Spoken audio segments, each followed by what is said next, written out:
ఒక గ్యాంగ్‌స్టర్ పెళ్లి చాలా బాగా వైరల్ అవుతుంది ఢిల్లీలో. ఇటీవల జరిగింది. యాక్చువల్‌గా ఏం జరిగిందంటే 'కాలా జాతేడి' ఈయన యాక్చువల్‌గా గ్యాంగ్‌స్టర్ సందీప్ 'కాలా జాతేడి' అని ఆయన పేరు. 'కాలా' అని పెట్టుకున్నాడు పేరు. జాతేడి అనే ఏరియా నుంచి ఆయన వచ్చాడనమాట.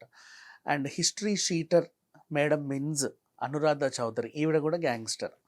వీళ్ళేంటంటే యాక్చువల్‌గా మేడమ్ మిన్స్ అనే పేరు ఎందుకొచ్చిందంటే ఇంతకుముందు ఆవిడ 2007లో దీపక్ మిన్స్ అని ఆయన్ని పెళ్లి చేసుకుంది. 2013లో ఆయనతో విడిపోయిన తర్వాత అప్పటినుంచి మేడమ్ మిన్స్ అది పడిపోయిందంతే. హిస్టరీ షీటర్ అండ్ అలాగే ఇట్లా కొన్ని ఈమెకు కూడా కొన్ని బిరుదులనేవి ఉన్నాయి. గ్యాంగ్‌స్టర్స్‌కి చాలా మందికి బిరుదులుంటాయి.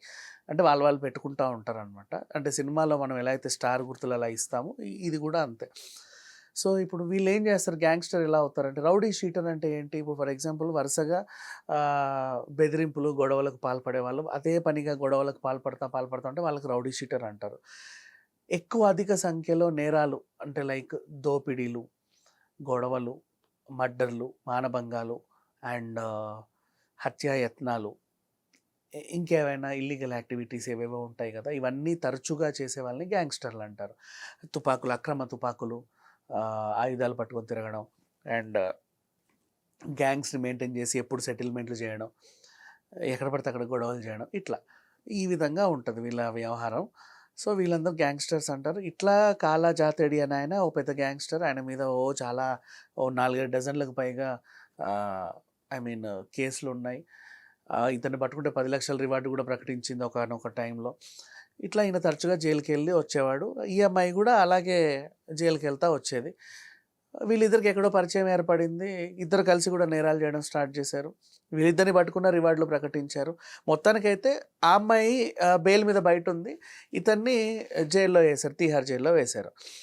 సో, ఇప్పుడు జరిగిందేంటంటే ఈ అమ్మాయి నేను అతన్ని పెళ్లి చేసుకోవాలనుకుంటున్నాను. పెళ్లి కోసం పెరోల్ మీద ఒక 6 గంటలు ఆయన్ని బయటికి అనుమతించండి అని చెప్పేసి వీళ్ళు విన్నపం పెట్టుకుంటే కోర్ట్ ఎందుకో అంగీకరించి ఆయన్ని బయటికి పంపించింది. కాకపోతే విషయం ఏంటంటే ఈయనకి గతంలో కూడా జైలు నుంచి తప్పించుకున్న చరిత్ర చాలా ఉంది. 2, 3 సార్లు కస్టడీ నుంచి తప్పించుకున్నాడనమాట. మిగతా వాళ్ళని కూడా తప్పించాడు. సో, ఇట్లా ఆయనకు ఆ చరిత్ర ఉండేసరికి ఈసారి మాత్రం తప్పించుకుంటే మళ్ళీ పోలీసుల మీద వస్తది కదా అని చెప్పి భారీ బందోబస్తు ఏర్పాటు చేశారు.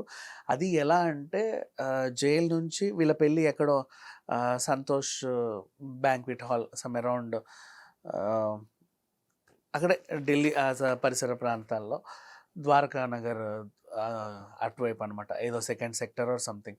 అక్కడ వీళ్ళకి బ్యాంక్వెట్ ఉంటే ఇక్కడి నుంచి అక్కడికి అటు 250 మంది, ఇటు 250 మంది. అండ్ స్వాట్ పోలీసులు అంటే లైక్ వాళ్ళు కాల్చినా ఎవరు అడగరు.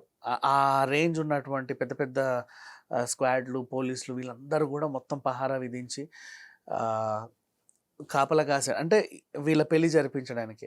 అండ్ మళ్ళీ డ్రోన్‌లు, సీసీటీవీ కెమెరాలు ఎక్కడెక్కడి నుంచో ఏవేవో అన్నీ ఉన్న టెక్నాలజీ అంతా వాడేశారు. అనుక్షణం అందరినీ పర్యవేక్షించడం. వీళ్ళ తరఫున అతిథులు ఒక 150 మంది, ఆ అమ్మాయి తరఫున 150 మంది వస్తే వాళ్ళందరికీ బార్‌కోడ్‌లు ఉన్నటువంటి బ్యాండ్‌లు అండ్ ఐడీ కార్డ్‌లు అవి చూపిస్తేనే లోపలికి ఇప్పుడు మనకి ఎయిర్‌పోర్ట్‌లో ఎలాగైతే చెకింగ్ ఉంటదో సేమ్ అలా అనమాట. ఆ విధమైన బార్‌కోడ్‌లిచ్చి మొత్తానికైతే పెళ్లి చేశారు. యాక్చువల్‌గా ఈ 6 గంటల్లో వాళ్ళేం చేయాలి అంటే ఫస్ట్ ఇక్కడ పెళ్లవుతది. ఆ తర్వాత వాళ్ళ ఇంటికెళ్ళి గృహప్రవేశం.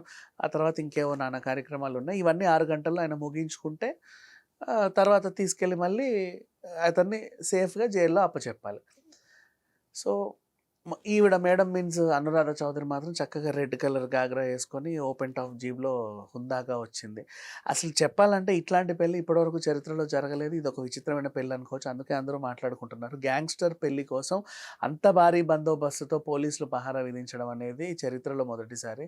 సరే మొత్తానికైతే ఏదో ఒకటి సాధించారు వీళ్ళు. అంటే మాట్లాడుకోవడానికి సంథింగ్ ఒక న్యూస్ అయ్యారని చెప్పుకోవచ్చు. Thank you so much.